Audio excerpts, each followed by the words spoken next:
जब आप एक स्मार्टफोन खरीदते हो तो अक्सर आपके मन में सवाल आता है कि कितने जीबी रैम वाला फोन हमें बाय करना चाहिए, 3 GB, 4 GB, 6 GB या फिर 8 GB। कितने जीबी रैम वाला फोन मेरे लिए इनफ होगा? कभी सोचा है? शायद नहीं, अभी तक तो नहीं सोचा।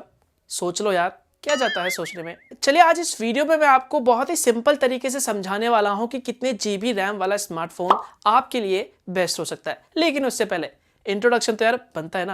हेलो गाइस, मेरा मैं मनोज सारू और हमेशा की तरह टेक्नोलॉजी चैनल में आपका स्वागत है। तो कितने जीबी रैम वाला स्मार्टफोन आपको लेना चाहिए, कितने जीबी रैम वाला स्मार्टफोन आपके लिए बेस्ट होगा, उससे पहले आपको समझना होगा एक्चुअली में ये रैम क्या है और स्मार्टफोनों में रैम का क्या यूज है, क्योंकि अभी भी बहुत से लोगों को नहीं पता। रैम यानी कि रैंडम एक्सेस मेमोरी, शॉर्ट में इसे हम RAM यानी कि रैम कहते हैं। अगर दोस्तों मैं आपको एक सिंपल और आसान तरीके से समझाऊं, नॉट टेक्निकली, तो रैम दोस्तों एक तरीके का टेम्पररी स्टोरेज मेमोरी है जो डेटा को यानी कि एप्लीकेशन को जब भी वो लोड होता है, उसे आप ओपन करते हो तो मेमोरी में यानी कि रैम में टेम्पररी उसे स्टोर करके रखता है ताकि आप उस डेटा का फास्ट एक्सेस कर पाओ या फिर कह लो उस एप्लीकेशन को फास्ट यूज कर पाओ। और हाँ, इसके अलावा अगर आप फोन में मल्टी एप्लीकेशन को यहां पर ओपन करते हो और एक एप्लीकेशन से आप दूसरे एप्लीकेशन में स्विच होना चाहते हो तो ये जो सारी चीजें फास्ट तरीके से होती है, एक एप्लीकेशन से दूसरे एप्लीकेशन में जाना, फिर वहीं से वापस उसी एप्लीकेशन में आना,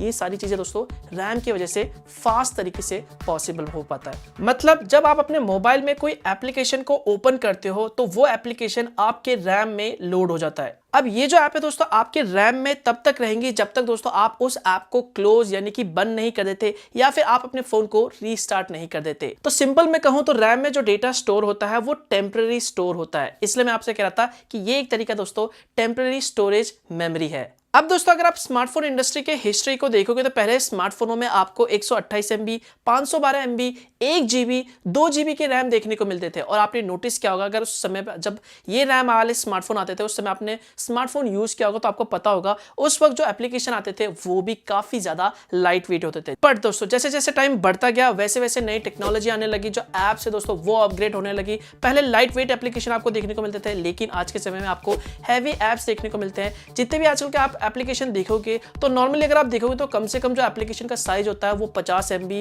या फिर 100 MB होता है। कुछ एप्लीकेशन तो आपको 500 MB के देखने को मिलते हैं, कुछ गेम्स आपको 1 GB, 1.5 GB, 2 GB के यहाँ पर आपको गेम देखने को मिलते थे।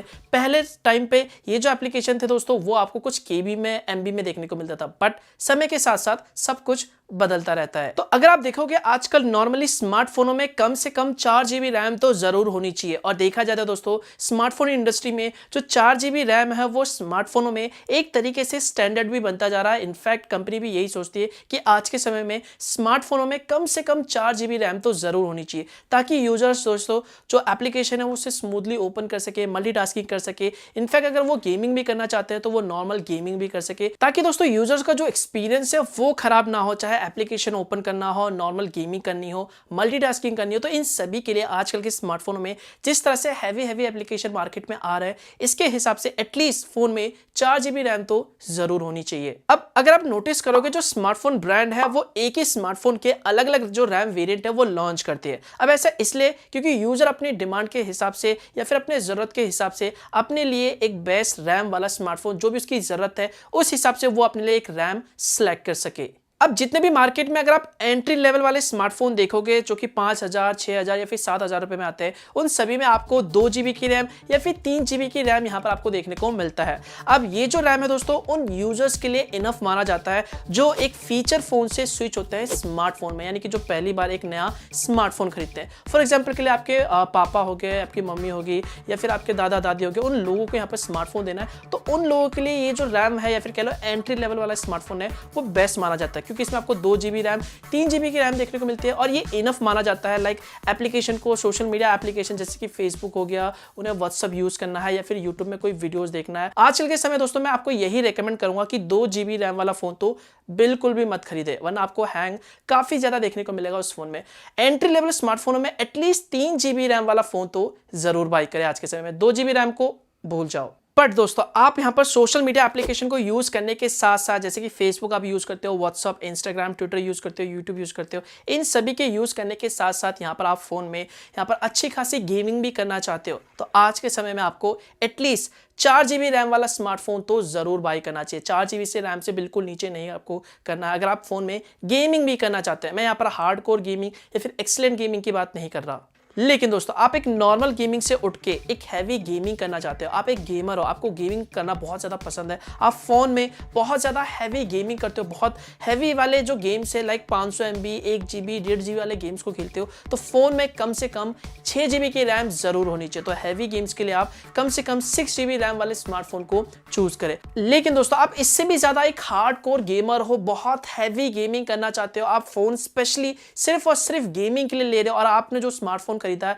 वो एक गेमिंग स्मार्टफोन है, इसमें एक पावरफुल आपको प्रोसेसर दे रखा है, तो कोशिश करें आप 8 GB रैम वाला स्मार्टफोन बाय करें। हालांकि 6 GB रैम वाले में अगर एक बेहतर और एक पावरफुल प्रोसेसर दे रखा है तो वो फोन भी आपको एक कमाल की गेमिंग एक्सपीरियंस प्रोवाइड करेगा। लेकिन दोस्तों किसी भी स्मार्टफोन में सिर्फ रैम ही इंपॉर्टेंट कंपोनेंट नहीं है, सिर्फ रैम से ही आपको फास्ट परफॉर्मेंस या फिर फास्ट गेमिंग एक्सपीरियंस देखने को नहीं मिलेगा। रैम के अलावा फोन में एक पावरफुल प्रोसेसर, एक बढ़िया प्रोसेसर होना भी बहुत ही जरूरी है। इसके अलावा फोन में दोस्तों जो ऑप्टिमाइजेशन है वो भी बहुत ही जरूरी है। इन सभी के कॉम्बिनेशन से ही दोस्तों आपको एक बेहतर परफॉर्मेंस देखने को मिलता है, एक बेहतर गेमिंग एक्सपीरियंस देखने को मिलता है। अब आप खुद यहाँ पर आईफोन को ले लो, आईफोन में यहाँ पर 3 से 4 GB का ही यहाँ पर रैम का यूज किया जाता है, लेकिन वही 3 से 4 GB रैम वाला जो आईफोन में यूज किया जाता है वो टक्कर दे देता है। इनफैक्ट मैं कहूंगा कि बेटर होता है एंड्रॉइड के 10 GB रैम वाले स्मार्टफोन या फिर 12 GB रैम वाले स्मार्टफोन से।